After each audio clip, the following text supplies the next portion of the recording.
Criteria in the Diagnosis of Metabolic Syndrome in Children, a scoping review. Currently, there is no consensus on the criteria for identifying metabolic syndrome in children, as observed in the diversity of research developed. For this reason, a scoping review was developed in this work, in order to compare the criteria for the Diagnosis of Metabolic Syndrome, MetS, applied in children, described in observational descriptive cross-sectional studies. The databases PubMed, Scopus, Web of Science, and the search engine Google Scholar were used.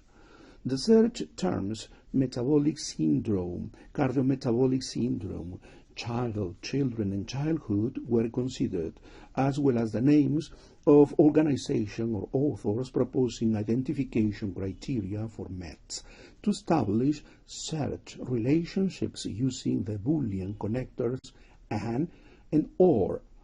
Likewise, two reviewers carried out the evaluation and selection of articles, of which 26 articles were included in which children aged 6 to 12 participated. It was found that the most commonly used criteria for identifying metabolic syndrome since 2015 are those of Cook, IDF, NCEP, ATP3, and Deferranti, in that order.